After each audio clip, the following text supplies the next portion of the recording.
Bonjour à tous, vous êtes sur le podcast 9 janvier et c'est Anisha qui anime. Aujourd'hui, comme vous avez pu le lire dans le titre, on va parler des causes des femmes et de ce que moi je pense par rapport à la société. J'espère que vous êtes au taquet parce que moi je suis grave réveillée en ce moment et vous n'êtes pas prêts les gars.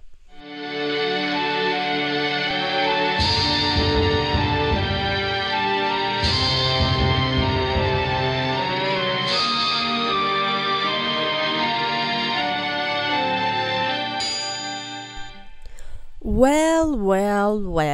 J'espère que vous allez bien parce que vraiment il y a beaucoup de choses à dire et j'espère que j'aurai suffisamment les mots pour vous expliquer mon mécontentement par rapport aux conditions de la femme de manière générale et globalisée dans le monde entier. Alors oui, vous allez me dire, suivant certaines cultures, le rôle de la femme est très différente d'un pays ou à un autre, mais vraiment moi j'ai envie de me baser sur ce que je vois, sur ce que j'entends, sur mes conditions aussi à moi et ce genre de choses auxquelles finalement toute femme va se retrouver dans ce podcast. Donc vraiment s'il vous plaît, je mets un gros disclaimer, je vais utiliser mes propres mots, des termes qui sont peut-être un petit peu francs, un petit peu en mode je vais te mettre mal, mais c'est juste parce que moi, dans ma tête, ça ne va absolument pas. Vraiment, moi, je ne suis pas du tout d'accord avec la condition de... la condition de la femme dans ce monde-là. Je ne suis plus d'accord. Alors, il y a quelques années... On va revenir un peu à la genèse, d'accord ? Moi, je me suis posé beaucoup de questions par rapport aux femmes, par rapport à sa condition, par rapport à son rôle, finalement, son phénomène. Et aujourd'hui, je trouve que on a régressé, mais de manière tellement incroyable, que même moi, je me dis, mais what the fuck, qu'est-ce qui s'est passé ? Alors, pourquoi est-ce que je pense ça ? Mais tout simplement parce qu'il y a quelques années, nos grands-mères se battaient, ou nos arrière-grand-mères, se battaient pour leurs droits, pour avoir un compte en banque sans avoir appel à son mari, pour travailler toute seule, pour avoir un logement toute seule, ce genre de choses sans forcément être dénigrée par la société. Alors encore aujourd'hui, quand on est une femme seule, quand on fait le choix d'être une femme seule et non accompagnée de quelqu'un, on est de toute manière beaucoup plus dénigré qu'un homme. Je ne dis pas que les hommes ne le sont pas. Évidemment, les conditions qu'a la femme, les hommes le subissent aussi, mais différemment. J'ai eu cette conversation avec un monsieur une fois au détour d'une conversation lambda. Parce que je me suis plainte des conditions de la femme et lui il était là, mais tu penses qu'il n'y a que vous qui subissez ça? Bien sûr que les hommes subissent aussi. Et en fait au détour de cette conversation je me suis rendu compte que c'est pas qu'ils le subissent pas, mais c'est qu'ils le subissent bien plus tard que nous. En fait toutes les choses auxquelles on demande aux femmes bien plus tôt, on le demande aux hommes finalement bien plus tard. Voilà, pour moi ça c'est mon avis et vous me ferez pas changer d'avis pour l'instant parce que je trouve que c'est plus juste dans ma tête aussi, parce que j'ai besoin de caser les choses, maintenant vous le savez. Mais je trouve que vraiment cette connotation est totalement différente. De part aussi, le fait est qu'il y a des études qui ont été montrées. De toute manière, le cerveau de la femme au repos est toujours très actif, tandis que le cerveau de l'homme au repos est un peu moins actif. Ça veut bien dire ce que ça veut dire. Je suis désolée, la charge mentale des femmes, c'est un délire à l'état pur. Je veux pas dire que, par exemple, il y a des femmes qui ne donnent pas de charge mentale à leur conjoint. Je dis pas ça. Je dis juste que la charge mentale est différente chez un homme qu'elle est différente chez une femme. Ça, de toute manière, on pourra pas se mentir, elle est totalement différente. Je dis juste qu'on demande aux femmes d'être beaucoup plus apprêtées, d'être beaucoup plus portantes de ces charges et beaucoup plus en mode, je porte des charges, mais non, vous inquiétez pas, c'est pas aussi lourd. Alors que finalement, elles sont tout aussi lourdes. Vous voyez ce que je veux dire ? Je dis pas que à l'époque, les hommes qui ramenaient que de l'argent et que la famille vivait sur son argent, s'il arrivait quoi que ce soit, c'était de sa faute. Je ne dis pas ça. Mais je dis juste que la charge est aussi prenante que celle de cet homme-là, par exemple.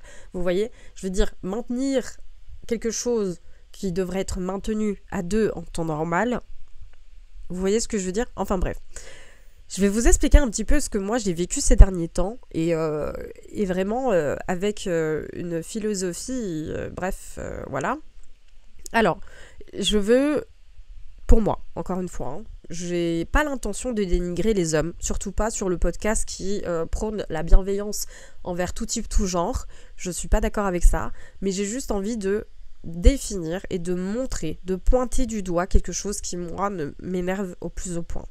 Un truc qui m'énerve du plus au point, par exemple, c'est par exemple quand j'entends des fois les belles-mères dire « Ah, mais qu'est-ce que tu veux ?» C'est un homme. Madre mio, mais qu'est-ce que je m'en bats les fesses que ce soit un homme. Je m'en fiche de ça. Que ce soit un homme, un perroquet, un poulet, je m'en fiche. Je m'en fiche. Ce n'est pas parce que c'est un homme que c'est excusable. Ce n'est pas des excuses. Voilà. J'aime trop dire cette phrase en ce moment. Ça explique, ce n'est pas des excuses. Voilà. En fait, c'est la manière dont on va aborder les choses. Si on demande à un homme dès son plus jeune âge de faire ça, de toute manière, même s'il a la flemme, à un moment donné, il va l'inculquer et il va le refaire. Ça, c'est mon avis. Au même titre que j'ai plein d'amis, auquel cas ils me disent « Ah, j'ai une maman qui est un peu maman poule avec moi, et qui, c'est leur premier appart, leurs choses comme ça, et ils ont envie de démontrer qu'ils sont capables de faire les choses seuls. » Voilà, ça, pour moi, c'est une mentalité de « J'ai envie de faire les choses seule, je suis capable de faire les choses seule. » Ça veut pas dire que je ne te coupe de mon monde, ça veut simplement dire que tu dois me lâcher la grappe.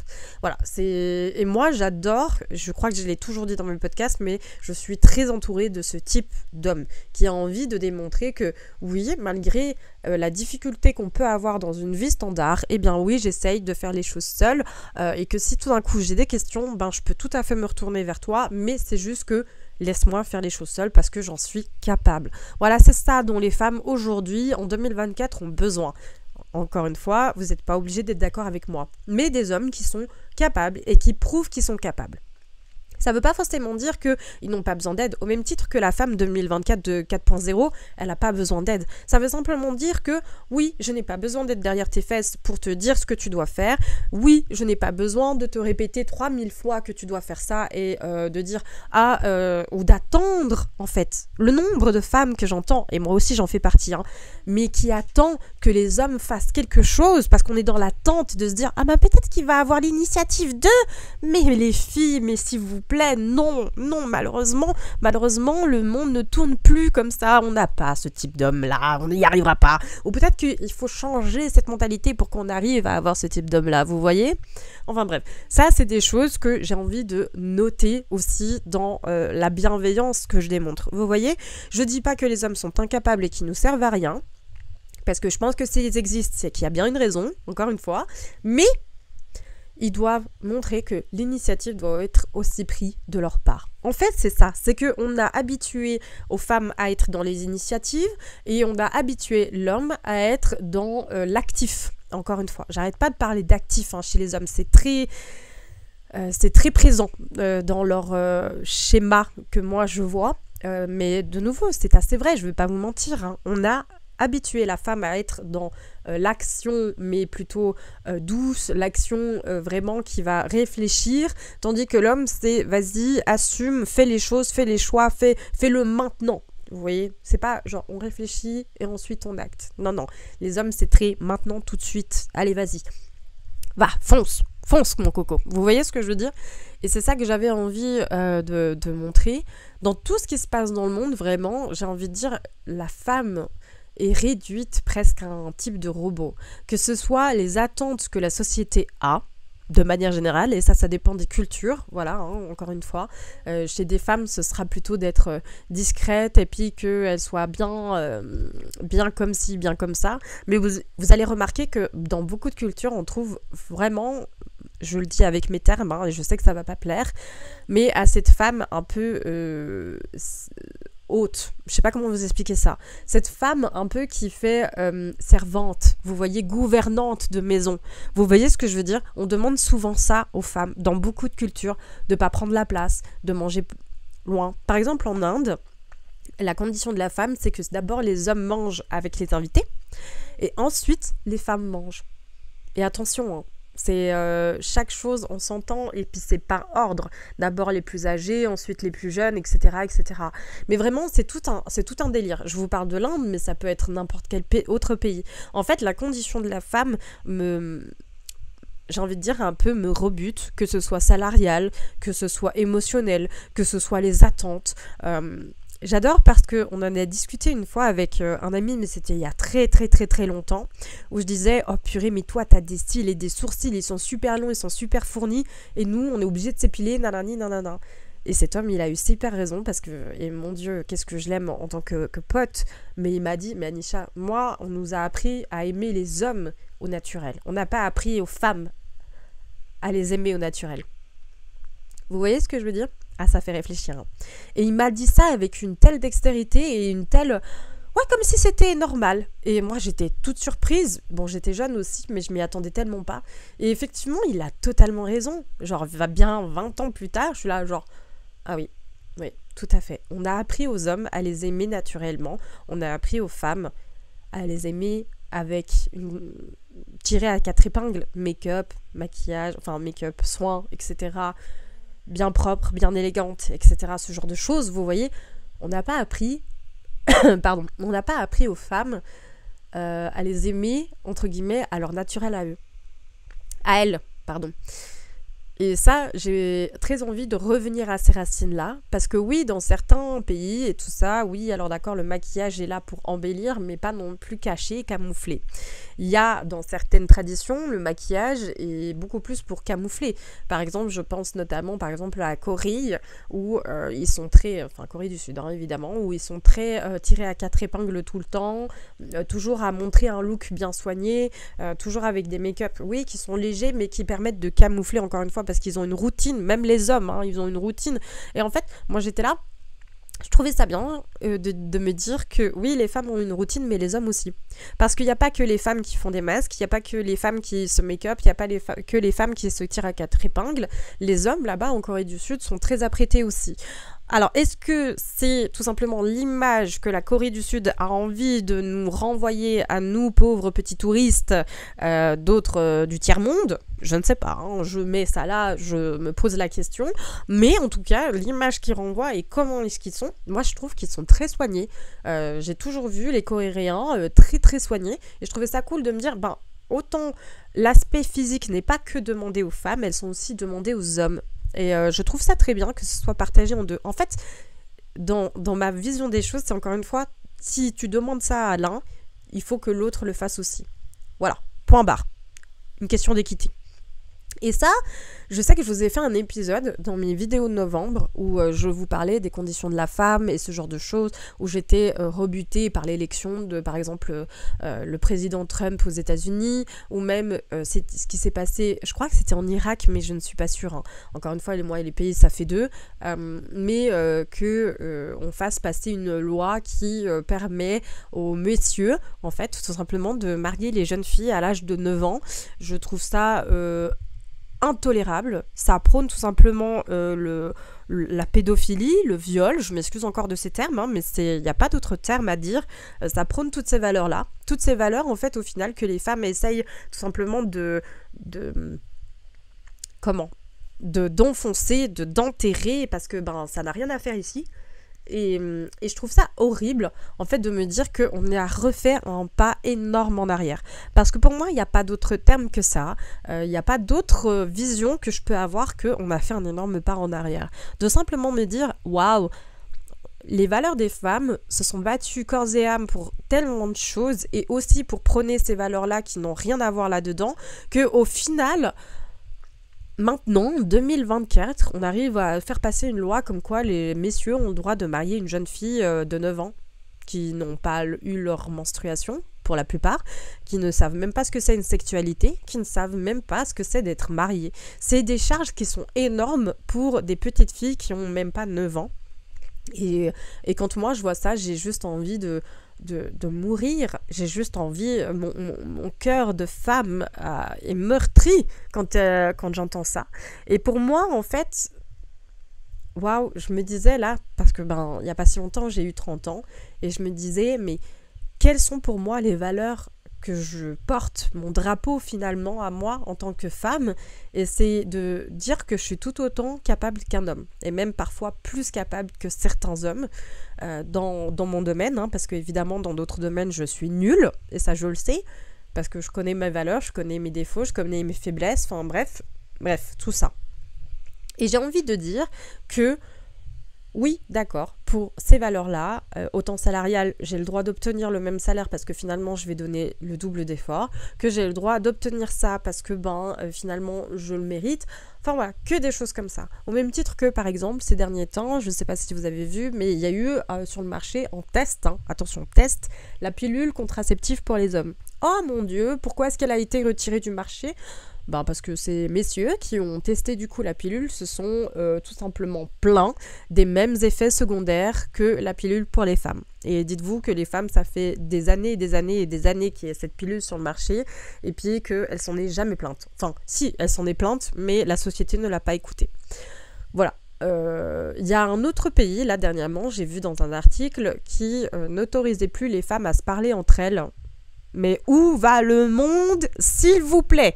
S'il vous plaît, est-ce que vous pensez... Mais dans ce cas, laissez les femmes tranquilles. Moi, c'est ce que j'étais en train de me dire. Achetez des robots, déguisez-les en femmes, voilà. Et puis, laissez les femmes tranquilles. Laissez-les être là où elles veulent, mais arrêtez de leur faire chier. Excusez-moi du terme, je veux pas paraître grossière, mais c'est un petit peu ça. En fait, ça commence vraiment à me casser les fesses. Là, typiquement, je suis en train de... C'est une bataille un peu houleuse, mais... Voilà, je ne sais pas si j'arriverai à tenir la cadence, mais je suis en train de me renseigner pour enlever tout l'appareil reproducteur, c'est-à-dire mon utérus et mes deux ovaires, tout simplement parce que mon endométriose est en train de me rendre dingue et finalement, en fait, est en train de me rendre la vie impossible. Alors évidemment, on est d'accord, l'utérus ne sert pas qu'à être à enfanter, mais aussi il y a un équilibre qui se fait au travers de cet utérus avec le corps de la femme, et je sais que si j'enlève tout ça, je serai une personne médicamentée à vie. Ça, je le sais parce qu'on a besoin d'hormones, etc. pour vivre. Très important pour le corps de la femme, encore une fois, et son équilibre psychique et physique. Et du coup, je suis en train de me rendre compte que mon combat actuel, là, il s'annonce très... vraiment, je me heurte à des personnes qui sont là, ah oui, mais t'as vraiment envie de faire ça, puis si tout d'un coup t'as envie d'avoir des enfants, et je suis dans ma tête, je n'ai pas changé depuis l'âge de 16 ans. Moi, personnellement, je suis pas une personne qui a envie d'avoir des enfants. C'est pas un de mes goals. Pour moi, le goal de vie chez une femme n'est pas forcément d'avoir des enfants, la maison, le petit mari et puis le petit chien. Non, vraiment, moi, c'est pas du tout mon goal. J'ai déjà le chien. Est-ce qu'on peut me laisser déjà avec ça ?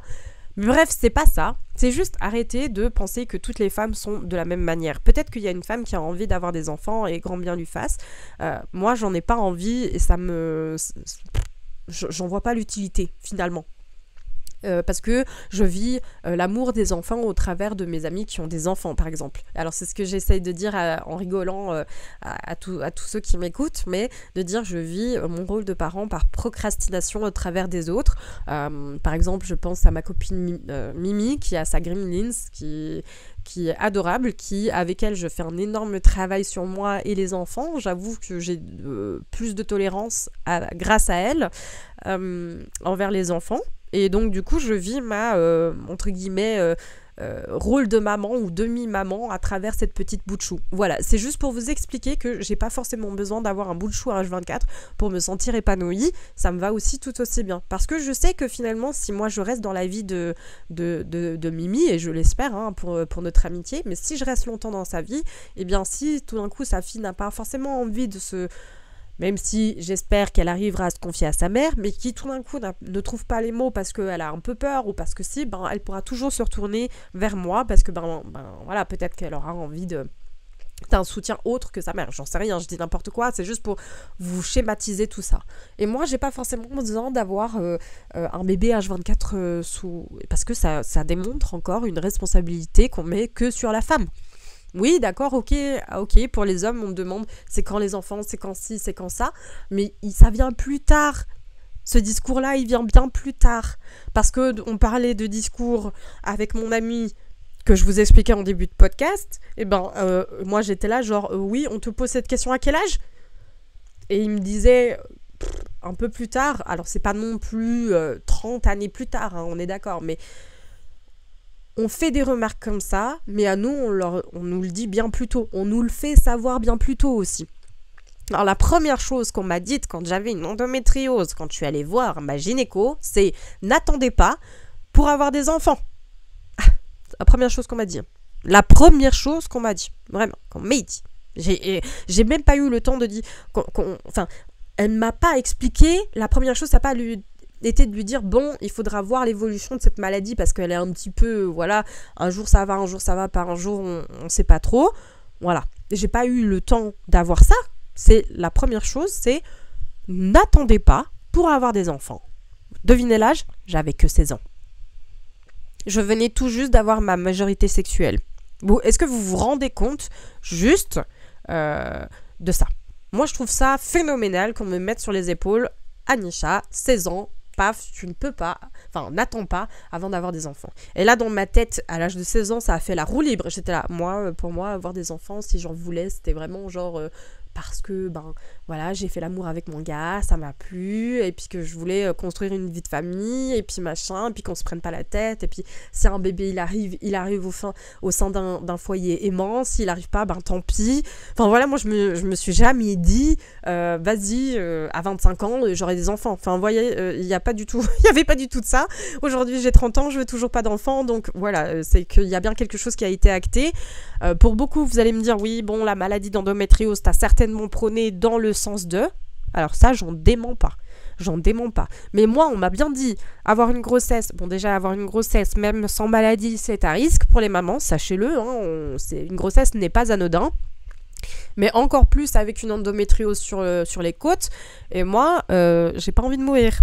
Voilà, je joue mon égoïste, je n'ai pas envie de crever au détriment de mon bébé. Voilà, je suis désolée, si je dois choisir entre moi et mon bébé qui est dans mon ventre, c'est mon bébé dans mon ventre qui crève. Hein. Je vous le dis déjà, hein, je suis désolée, je sais toutes les cœurs de maman là qui sont en train de me dire « Comment tu peux faire ça ?»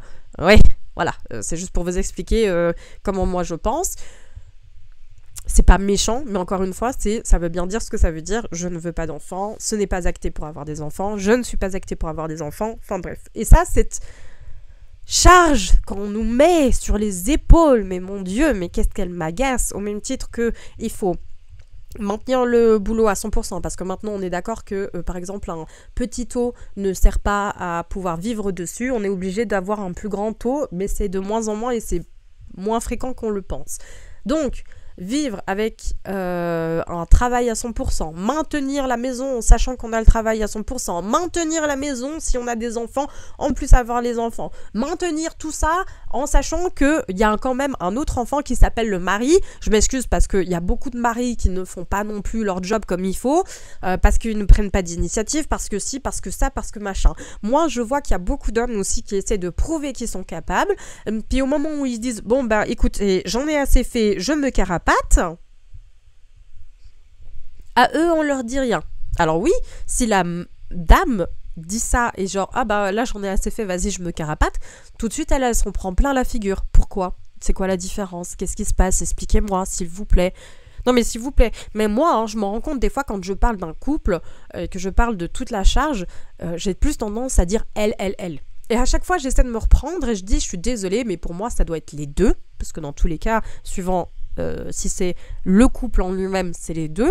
Et donc j'essaye de dire, ouais je sais, je dis souvent elle, mais c'est pas sur elle que je retombe toute la charge, c'est les deux. C'est les deux, parce que pour moi, ils sont tout aussi responsables. Et c'est ça qu'on doit apprendre dans notre société actuelle, c'est d'arrêter de pointer du doigt la dame, mais de pointer du doigt les deux. C'est une équipe. Voilà, point barre. Ça, c'est mon avis. Ensuite, pour le job, excusez-moi, mais le harcèlement au travail, il est beaucoup plus tiré chez les femmes. Alors évidemment, il y a du harcèlement chez les hommes, hein. Je ne dis pas le contraire. Hein. Mais chez les femmes, il est vraiment vicieux. Je m'excuse, hein. Il est vraiment vicieux. Ça peut être du harcèlement si, par exemple, une femme travaille dans un corps de métier pratiquement ou majoritairement masculin. Je m'excuse, comment on appelle ça ? Les manières de penser des hommes sur cette femme, celle-ci je me la ferais bien, ou alors celle-là elle travaille dans ce métier parce qu'elle voudrait bien se faire tourner par toute l'équipe. Vraiment, à quel moment on pense ça? Je m'excuse, mais ça c'est des choses qui sont... Je sais qu'en Suisse peut-être c'est un petit peu moins perçu, un petit peu plus camouflé, mais je m'excuse, il est camouflé mais il est toujours là. Et ça, je le sais. Une femme qui se lance dans un corps de métier exclusivement ou majoritairement masculin, je sais. Elle a le droit à des regards, à des... ouais, à des regards aguicheurs, à des réflexions vraiment pas sympas, enfin voilà, que des choses comme ça qui sont vraiment pas cool. Et puis, pour la plupart, soit c'est des nanas qui ont peur de montrer leur féminité et du coup se camouflent, entre guillemets, se camouflent par d'autres biais, que ce soit vêtements ou pas maquillés, pas apprêtés, etc. Et du coup, pour détourner le regard des hommes, entre guillemets, ou alors il y a des nanas, elles sont vraiment très jolies, et puis même sans maquillage, ça se voit tout de suite, et puis RIP à elle.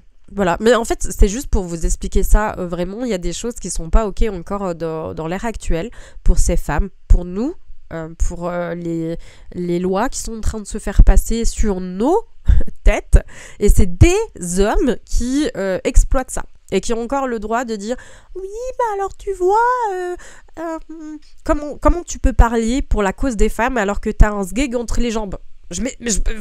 Vraiment. Je ne dis pas que tu ne peux pas parler pour nous. Je ne dis pas. C'est très bien d'avoir des hommes qui parlent aussi pour nous. Mais je dis simplement que finalement, pourquoi pas laisser la place à des femmes qui savent de quoi elles parlent, puisqu'elles sont considérées... Enfin, vous voyez ce que je veux dire ?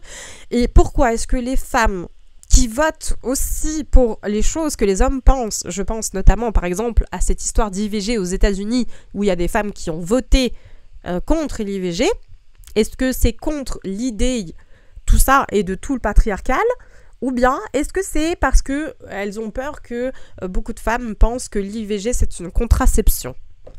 Et dans ce cas, c'est deux choix différents. Vous voyez, je suis d'accord, l'IVG ne doit pas être une contraception. On est d'accord. Voilà, ça c'est quelque chose que je veux bien être clair. L'IVG doit être un moyen de secours pour ne pas avoir une responsabilité sur le dos ou un enfant qui est malmené par sa mère. Enfin voilà, que des choses comme ça. Et vraiment, quand moi j'entends, je sais même plus comment il s'appelle là, quand Trump a été élu, il a fait un carton, un buzz pas possible sur tous les réseaux. Ses vidéos, elles couraient partout où il disait jamais on laissera une femme commanditer notre pays. Enfin voilà, je sais plus comment il s'appelle, mais en tout cas il a un nom. Voilà, se torcher le cul, excusez-moi du terme, et qui disait « Votre corps, nos choix ». Et vraiment, quand j'entendais un masculiniste, encore une fois, mais quand j'entendais ça, mais vraiment, vous vous rendez pas compte, mon cœur de femme, mon cœur féminin, mon cœur de personne qui se soulève et qui ne veut plus rester dans le silence. C'est surtout ça, en fait. J'en ai marre de rester dans le silence. Je veux me battre pour ces femmes qui n'ont pas le choix que de se taire par peur peut-être finalement de se recevoir des coups ou des choses comme ça. Et j'ai vraiment envie de mettre ça en avant. Bon les amis, si on continue comme ça, vraiment, je peux vous en parler pendant 4 heures, vous expliquer ma rébellion, vous expliquer vraiment trop de choses. Peut-être que j'en ferai une deuxième partie, qui sait, en termes de podcast, parce que je trouve qu'il y a tellement de choses à dire et en même temps pas assez de durée de temps pour en parler. Mais bref, j'espère vraiment que ce sujet vous aura plu, vous aura hypé, vous aurez compris un petit peu pourquoi et comment moi je me bats pour la cause des femmes, parce que vraiment pour moi c'est très très important de dire que vous n'êtes pas toute seule, vous dire que vraiment il y a des choses qui me font peur, et des fois vraiment je vous le dis très sincèrement, je me dis waouh, toutes les personnes qui nous ont quittés, au moins elles verront pas ça. Parce que moi, je me dis, waouh, toutes nos grands-mères qui se sont battues pour nos droits et qui maintenant voient qu'on régresse, mais qu'est-ce qu'elles doivent se dire dans leur tombe ? Et vraiment, moi, c'est vraiment un sujet qui parfois est anxiogène pour moi, vraiment. J'ai très très peur de nos lendemains en tant que société, mais aussi nos lendemains en tant que femmes, en tant qu'enfants, en tant que future génération. Enfin bref, moi, cette société, elle me fait vraiment peur, je vous le cache pas.